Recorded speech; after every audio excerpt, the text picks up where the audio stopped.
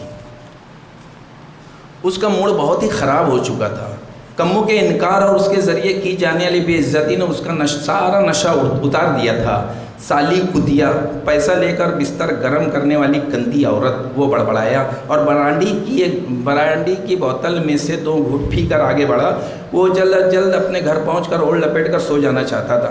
چلتے چلتے وہ ایک چوک پر پہنچا جہاں ایک طرف پھینکے جانے والے کچرے کی بدبو اس کے نتنوں سے ٹکرائی. اس نے ایک گندی سی گالی کچرا پھینکنے والوں کو دی اور آگے بڑھنا ہی چاہ رہا تھا کہ کچرے کے ڈھیر سے کسی بچے کے رونے کی آواز نے اس کے قدم روک دیے. حالانکہ آواز قدرے نحیف سی تھی، مگر وہ سردی کی سنسان رات کا سینہ چیر رہی تھی. دھیرے دھیرے قدم بڑھاتا ہوا وہ آواز کی سمت بڑھا. کچرے کے ڈھیر میں ایک ننگ ڈھنگ نوزائیدہ بچہ روئے جا رہا تھا. بچہ بہت ہی خوبصورت تھا. مسلسل رونے اور سردی کی بنا پر وہ اسٹریٹ لائٹ کی سفید روشنی میں بالکل گلابی نظر آ رہا تھا. اسے بچے پر قطعی رحم نہیں آیا. اس نے حقارت سے اسے دیکھا. پاپ کا انجام، ناجائز بچہ. اس نے 2-4 گالی بچے کے ناجائز ماں باپ کو دی اور زمین پر تھوک دیا. پھر بچے کی طرف دیکھ کر بڑبڑایا، روتے رہ بیٹا، تجھے تیرے ماں باپ نے قبول نہیں کیا. سماج بھی تجھے حرامی کہے گا. میری طرح تو بھی سماج کے لیے بوجھ ہے. پڑے رہے ایسے ہی اور سردی کھا کر مر جا. تیرے لیے یہی اچھا ہے. Good night. اس نے ہاتھ کے اشارے سے الوداع کہا اور آگے بڑھ گیا.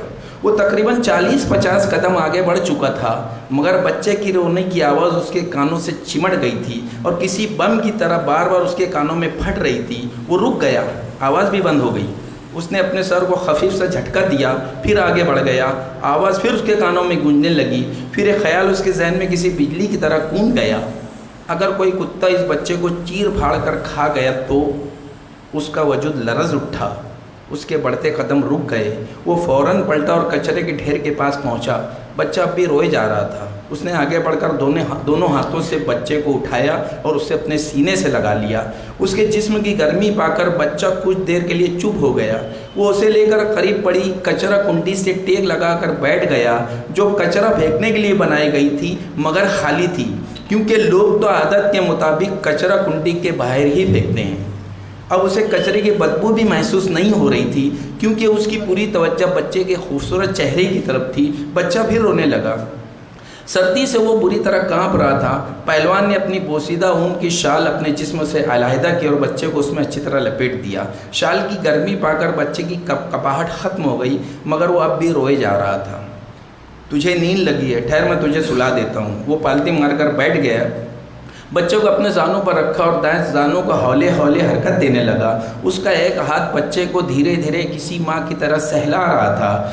رات کا تیسرا پہر شروع ہو چکا تھا. سردی میں قدرے اضافہ ہو گیا تھا. راستے کی آمد و رفت بالکل ختم ہو گئی تھی. بھونکنے والے کتے بھی کئی کونوں میں دبک گئے تھے. ایکتا چوک کے کھلے ماحول کی سرد ہوائیں اس کے جسم پر اثر انداز ہونے لگیں اور وہ سردی سے کانپنے لگا. اس اثر کو ختم کرنے کے لیے وہ سوچوں میں گم ہو گیا. کاش آج اس کی بیوی گھر پر ہوتی تو اسے کمو رانی کے سامنے یوں گڑ گڑانا نہ پڑتا. کمو اسے یوں بے عزت کر کے گالیاں دے کر دروازہ اس کے منہ پر نہیں مارتی. اس کی بیوی ہوتی تو اس بچے کو دیکھ کر خوش ہو جاتی، اسے اپنے سینے سے لگا لیتی. مگر میری اپنی غلطیوں نے اسے مجھ سے دور کر دیا.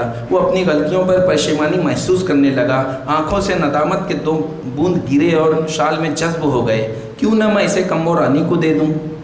کمو رانی کو کیوں؟ وہ اس کا کیا کرے گی؟ اور اگر اس نے اسے قبول کر بھی لیا تو وہ اسے کیا بنائیں گی؟ ویشیاؤں کا دلال؟ نہیں. اس نے اپنے ذہن میں آئے اس خیال کو خود ہی مسترد کر دیا. اب تو ایک ہی راستہ بچتا ہے کہ میں یہیں صبح ہونے کا انتظار کروں اور بچے کو محلے کے ذمہ داران کو سونپ دوں. ذمہ داران کو سونپ دوں، اس کا آگے کیا کرنا ہے وہ خود فیصلہ کر لیں گے۔ یہ سوچ کر وہ مطمئن ہو گیا اور بچے کی طرف دیکھنے لگا جو سونے کی بجائے مسلسل روئے جا رہا تھا۔ شاید اسے بھوک لگی ہے، مگر اتنی رات میں مجھے دودھ کہاں ملے گا؟ وہ سردی سے کپ کپاتے ہوئے سوچنے لگا۔ بچے کو تو اس نے اپنے شال میں لپیٹ دیا تھا، مگر سرد ہوائیں اسے اندر سے کھوکھلا ہونے کا احساس دلا رہی تھی۔ اس نے بوتل نکالی، مگر اس میں برانڈی بھی ختم ہو گئی تھی۔ وہ نرم اور گرم بچے کو کسی ماں کی طرح لیے بیٹھا تھا۔ سردی کی بنا پر نیند بھی اس کی آنکھوں سے اوجھل ہو گئی تھی۔ بچہ پھر زار و قطار رونے لگا۔ بچے کی بھوک سے تڑپ دیکھ کر اس کا دل تڑپ اٹھا۔ پھر ایک عجیب سا خیال اس کے ذہن میں بجلی کی رفتار سے آیا۔ اس نے فوراً بوتل اٹھائی اور اس کے ڈھکن میں بچی کچی شراب ڈالی۔ ڈھکن بھر گیا۔ اس نے شراب میں انگلی ڈبوئی اور بچے کو چٹا دی۔ بچے کا رونا کم ہو گیا۔ کچھ دیر بعد بچہ پھر رونے لگا۔ اس نے پھر ایک انگلی شراب میں ڈبوئی اور بچے کے ہونٹوں پر لگائی۔ بچے کی آواز بتدریج کم ہونے لگی، مگر سردی تھی کہ بڑھتی جا رہی تھی۔ سردی سے اس کے دانت بج رہے تھے۔ شراب کی اسے سخت ضرورت تھی، مگر شراب ختم ہو چکی تھی۔ اب صرف آدھا ڈھکن شراب تھی جو وہ وقفے وقفے سے بچے کو انگلی کے ذریعے چٹا رہا تھا۔ سردی کان کے راستے اس کے پورے بدن میں گھسی جا رہی تھی۔ آدھ گھنٹے بعد اسے محسوس ہونے لگا کہ اس کی رگوں میں بہنے والا خون برف بننے لگا ہے اور یہ ٹھنڈک دھیرے دھیرے دل کی طرف بڑھتی چلی جا رہی ہے۔ صبح سورج کی پہلی کرن کے ساتھ ہی ایکتا چوک میں ایک جم غفیر اکٹھا تھا۔ لوگوں نے ایک عجیب و غریب منظر دیکھا۔ ایک بدنام شرابی کچرے کے ڈھیر کے پاس ایک خوبصورت نوزائیدہ بچے کو گود میں لیے مرا پڑا تھا۔ اس کے چہرے پر ایک آسودہ سی مسکراہٹ تھی۔ وہیں اس کی گود میں بوسیدہ سی چادر میں لپٹا ہوا بچہ زندگی کی بھرپور مسکان لیے اپنی بڑی بڑی آنکھوں سے سب کو دیکھتے ہوئے ہاتھ پیر مار رہا تھا۔ بہت بہت شکریہ۔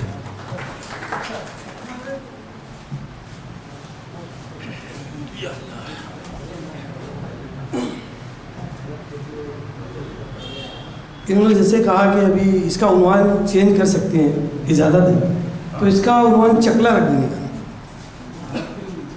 تو انہوں نے جو افسانہ پیش کیا اس میں 2-3 غلطیاں ہیں، حالانکہ افسانہ اچھا ہے۔ انہوں نے جو منظر کسی وہ طوائف کی اور وہ جو کی ہے منظر کسی طواف کی، طواف گلیوں کی اور فائشہ عورتوں کی، تو اس سے ذرا سا ایسا محسوس ہوتا ہے نا کہ جیسے ایک شریف آدمی کو اگر ہم چکلے کا دورہ کرائیں تو کیسا اسے محسوس ہوگا، ہے نا؟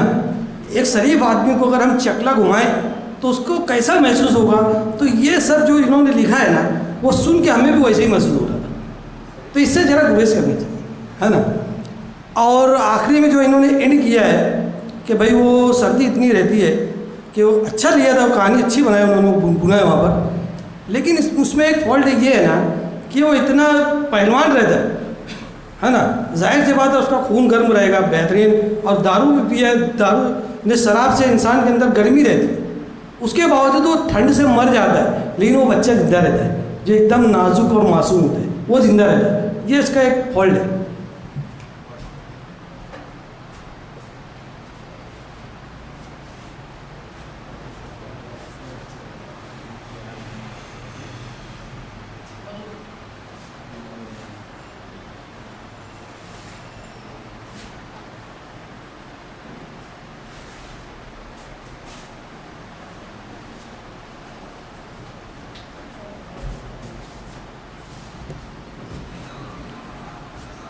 محترم آصف اقبال صاحب نے جو افسانہ پیش کیا، بات ایک رات، تو سمجھتا ہوں میں نے تمام افسانوں کو سنا۔ یہ پہلا افسانہ ہے کہ جو انہوں نے شرابی کی حرکات پہ تنقید کیا ہے اور اس کا حل بھی بتایا کہ انسان شرابی بھی ہوتا ہے تو اس کے اندر انسانیت کا زیادہ نہ صحیح تھوڑا سا ایک جز ہوتا ہے۔ بار بار ٹھکرائے جانے کے بعد اس کے اندر ایک سوچ پیدا ہوئی، تو اس نے ایک نوزائیدہ بچے کو پناہ دے کر، یعنی اپنے شرابی اور نشہ کرنے والا ہو تو وہ اپنی انہیں ٹھوکر لگنے کے بعد سنبھلتا ہے، لیکن اس کے پہلے جو افسانے بتائے یہاں پیش کیے گئے اس میں کئی ٹھوکر لگنے کے بعد بھی نشہ کرنے والا سنبھلنے کی کوشش نہیں کرتا۔ میں انہیں مبارکباد پیش کرتا ہوں۔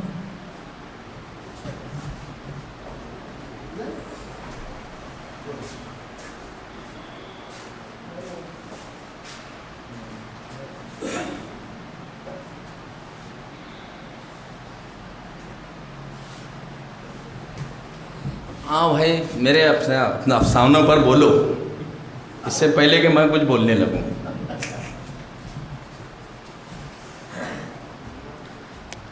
شفیق محسن صاحب نے کہا تھا کہ انہوں نے جو منظر پیش کیے چکلے کے، ایسا لگتا ہے کہ کسی شریف آدمی کو گھمایا جا رہا ہے. میں ان کی بات سے متفق نہیں ہوں. دراصل قلم کا جو ہوتا ہے معاشرے میں، سماج میں جو گندگی ہوتی ہے اس سے تنہا نفرت نہیں کرتا، بلکہ اس سے نفرت کی دعوت دیتے ہیں. غلاظت کے ڈھیر سے عام آدمی جو ہوتا ہے جب غلاظت کے ڈھیر کے قریب سے گزرتا ہے تو ناک پر رومال رکھ کے گزر جاتے ہیں، لیکن ایک قلم کا جو ہوتے ہیں اس غلاظت کے ڈھیر پر رینگنے والے کیڑے کو بھی دیکھتا ہے اور اس سے بھی زندگی عطا کرتا ہے اپنے قلم کے ذریعے.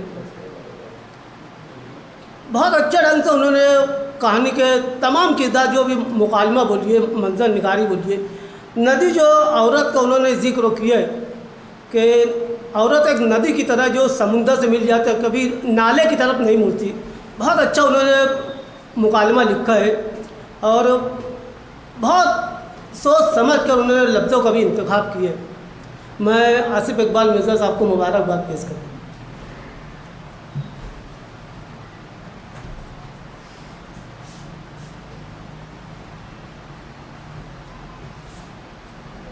بولو تائی آج یار میں سننا چاہتا ہوں.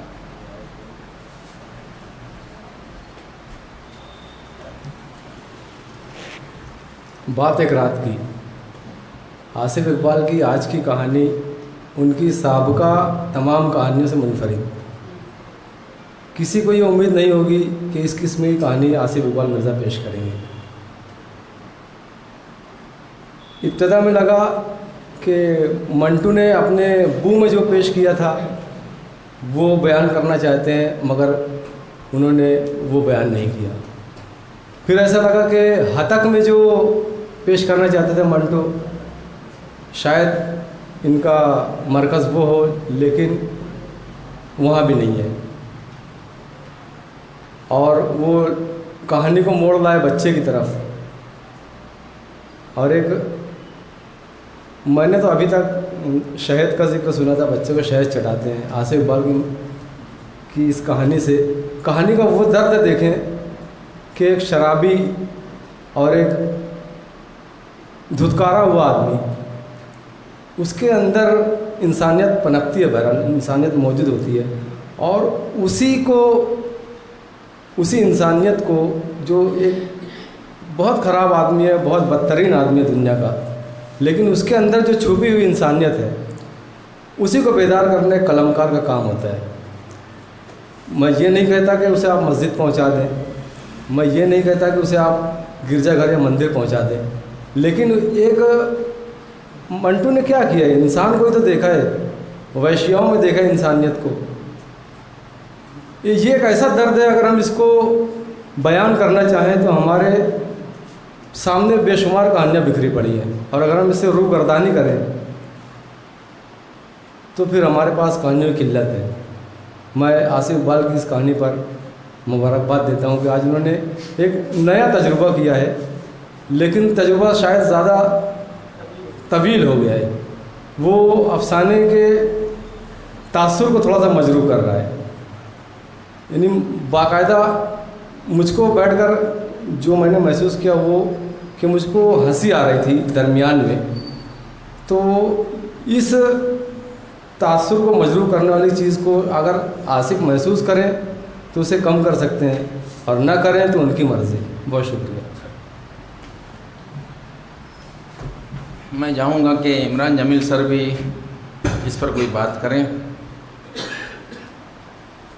محترم بھائی آصف اقبال مرزا صاحب نے جو افسانہ پیش کیا، تو مجھے سب سے زیادہ اس افسانے میں جو اپیلنگ کیریکٹر ہوئی، جو مرکزی کیریکٹر ہے، آپ کا جو کردار ہے پہلوان کو، بظاہر وہ ایک کمیل غصہ جس کو بولیں گے پہلوان ہے، کلر اس کا جو تو کالا ہے، چیچک کے داغ ہے، ایک بدصورت آدمی، اور اس کے ایسے بدصورت شخص کے سینے میں جو دل ہے بہت ہی خوبصورت ہے، بہت ہی پیارا ہے.